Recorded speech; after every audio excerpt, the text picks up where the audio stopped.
दोस्तों, इस वीडियो में हम जानेंगे कि आखिरकार बिल गेट्स को गिरफ्तार करने की मांग क्यों हुई ट्विटर पर और उसके बाद परिणाम क्या आए। साथ ही साथ हम जानेंगे बाबा रामदेव जी ने डॉक्टर तरुण कोठारी सर को किस तरह से और क्यों किया सपोर्ट। अक्षय कुमार की भी पर्सनल ज़िंदगी के बारे में एक खबर है कि आखिरकार वो क्या सोचते हैं अंग्रेजी पद्धति और आयुर्वेदा के बारे में। इसी वीडियो में एक खबर मैं आपको बताने वाला हूं कि जिनके पास EPF अकाउंट है उनके लिए सरकार ने 1 जून से बहुत बड़ा नियम बना दिया है। वो नियम कौन सा है वो भी हम इस वीडियो में जानेंगे। साथ ही साथ बहुत बड़ी खबर जो आपको जानना बेहद ज़रूरी है कि जो षड्यंत्रकारी इस ट्रेंडिंग बीमारी के पीछे थे उन्होंने कुछ संकेत और दिए हैं आगे के फ्यूचर के लिए। तो अगला उनका प्लान क्या है, सारी की सारी बातें जानेंगे इसी वीडियो में। 5 बड़ी खबरें हैं, बहुत ही इंपॉर्टेंट है। सभी खबरें देखने के लिए बने रहिए हमारे साथ।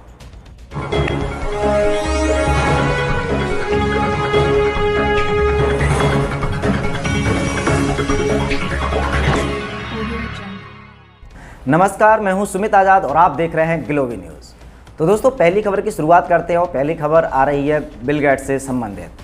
अभी हाल ही में ट्विटर पर एक हैशटैग ट्रेंड किया, अरेस्ट बिल गेट्स।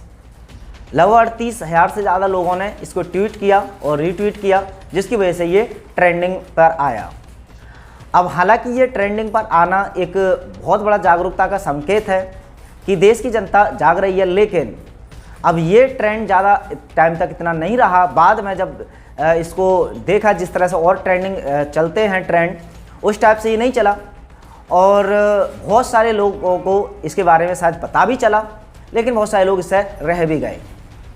हालांकि इस तरह से किसी भी ट्विटर पर किसी भी व्यक्ति के जो कि सच में एक षड्यंत्र के खिलाफ माना जाता है, मतलब षड्यंत्र के साथ माना जाता है और उसके खिलाफ बहुत सारे एविडेंस भी हैं, उनके बारे में इस तरह से अगर मुहिम छेड़ी जाती हैं तो समझ में आता है कि देश की जनता आज नहीं तो कल, कल नहीं तो परसा, एक दिन जाग जाएगी। और इसी तरह की अगर मांग उठती गई तो लोगों को पता चलेगा कि आखिरकार क्यों उठ रही हैं लोगों को अरेस्ट कराने की मांग, और जब सवाल खड़े होंगे तभी मिलेगा उन्हें सच्चा जवाब। तो आप क्या कहते हैं इस हैशटैग ट्रेंड के बारे में, कमेंट बॉक्स में ज़रूर बताइएगा। क्या आपने भी जब देखा था जब ये ट्विटर पर ट्रेंड कर रहा था। चलिए दूसरी खबर करते हैं बात अक्षय कुमार जी से संबंधित। अभी एक मुद्दा तो चल रहा है, आपको पता ही है, बाबा रामदेव वर्सेस IMA, या यूँ कह सकते हैं अंग्रेजी पद्धति वर्सेस आयुर्वेदा। तो अभी अक्षय कुमार ने आयुर्वेदा को सपोर्ट करते हुए खुलासा किया कि बहुत कम लोग जानते हैं 25 साल से मैं आयुर्वेदा को अपना रहा हूँ, उसको फॉलो कर रहा हूँ।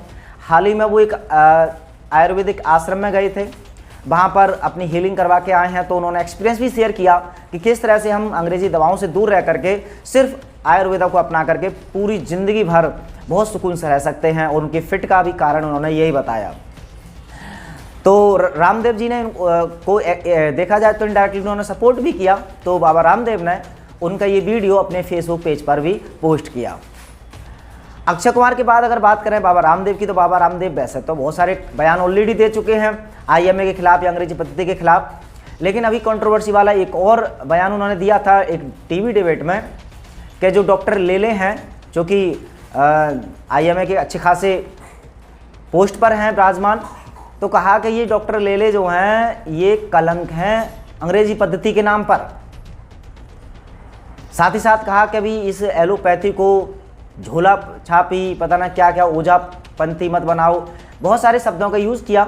हालांकि अब इसके विरोध में प्रतिक्रिया IMA की तरफ से भी आई, लेकिन बाबा रामदेव हैं कि वो अपनी बात से ना तो पीछे हट रहे हैं। हालांकि उन्होंने बहुत सारे बयानों के लिए माफ़ी भी मांगी है, जो कि एक सच में सवाल खड़ा कर देती है कि यदि आप जो सच बोल रहे हैं, सही बोल रहे हैं, तो उन शब्दों को वापस लेने की आवश्यकता क्या है। हालांकि रिटर्न में माफ़ी के लिए कहा IMA ने तो नहीं दिया है, लेकिन ऑफिशियल तरीके से टीवी चैनल पर उन्होंने माफ़ी मांग ली कि मैं कुछ बयानों के लिए माफ़ी मांगता हूं।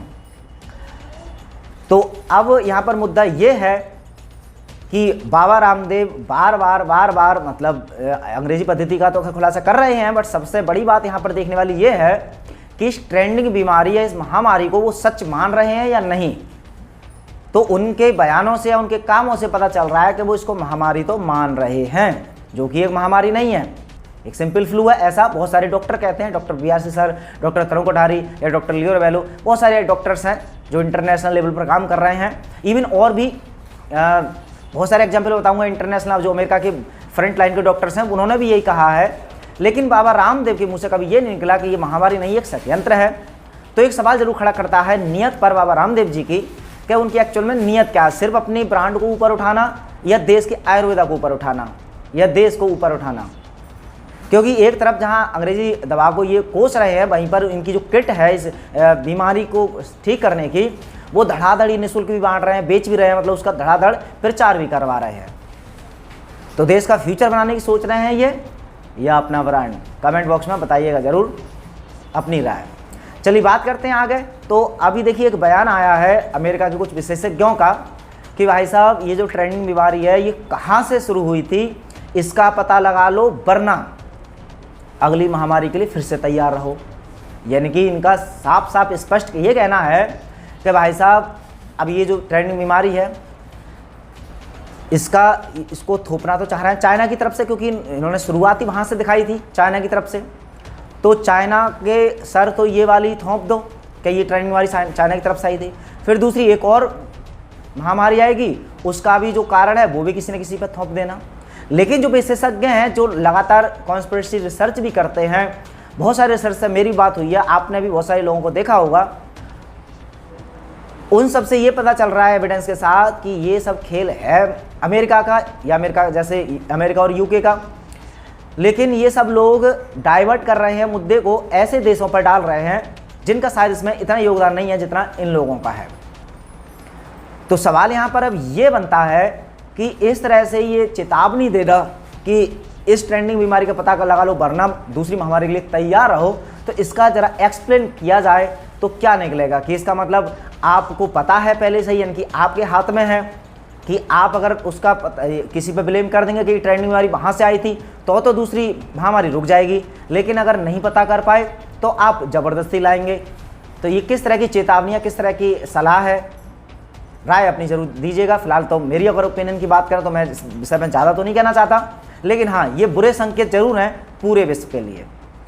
चलिए बात करते हैं अब जो लोग प्राइवेट जॉब करते हैं या सरकारी भी, तो जो EPF होता है उनका सैलरी में से जो PF कटता है, तो उनका एक PF का अकाउंट हो जाता है। तो उसमें अब तक आधार कार्ड मतलब ऑप्शनल था, लगा भी सकते थे, नहीं भी लगा सकते थे। अब 1 जून से यदि उसका लेन देन करना है या पैसा निकालना है PF का, तो KYC करनी पड़ेगी आपको और आधार कार्ड लिंक होना चाहिए। तो अब आपको 1 जून से अनिवार्य तौर पर आधार कार्ड को लिंक करना पड़ेगा अपने EPFO अकाउंट से, वरना आप उसकी ट्रांजैक्शन नहीं कर सकते। चलिए बात करते हैं 5वीं डॉक्टर तरुण कोठारी सर को लेकर के। डॉक्टर तरुण कोठारी सर की एक वीडियो आई थी जिसमें पहले तो उन्होंने बाबा रामदेव जी का समर्थन किया था और उन्होंने 10 क्वेश्चन पूछे थे IMA से। ये वीडियो काफ़ी अलग अलग चैनल पर डली थी, काफ़ी लोग ने देखी थी, वायरल भी हुई थी, फेसबुक पर भी वायरल हुई। फिर बाबा रामदेव ने भी इस वीडियो को अपने चैनल पर पब्लिश किया, लाखों में इसके व्यूज़ गए और वहाँ पर भी वायरल हुई। तो यहाँ से एक खुशखबरी जरूर कह सकते हैं कि बाबा रामदेव ने जब अपने प्लेटफॉर्म पर जगह दी डॉक्टर तरुण कोठारी सर को, तो लाखों लोग उन्हें सुन पाए और ये पॉजिटिव भी है। हालांकि डॉक्टर तरुण कोठारी सर ने बहुत अच्छा काम किया, क्योंकि उन्होंने सिर्फ बाबा रामदेव को सपोर्ट ही नहीं किया, कुछ और भी खुलासे कर दिए कि भाई ये जो टेस्ट किट थी 2017-18 में बिकी थी ये कैसे है, और भी मतलब 10 सवाल ऐसे खड़े किए। तो 10 सवाल के सवाल अगर लोगों तक पहुँचे होंगे तो जाहिर सी बात है पहले तो डॉक्टर तरुण कोठारी सर के बारे में पता चला होगा तो उनको और लोग फॉलो करना शुरू करेंगे। जितने ज़्यादा लोग डॉक्टर तरुण कोठारी सर को फॉलो करेंगे, सुनेंगे, तो जाहिर सी बात है वो उतने ही ज़्यादा लोग जागरूक होंगे। तो एक ज़रूरत होती है ऐसे डॉक्टरों को अच्छे अच्छे प्लेटफॉर्म पर लाने की।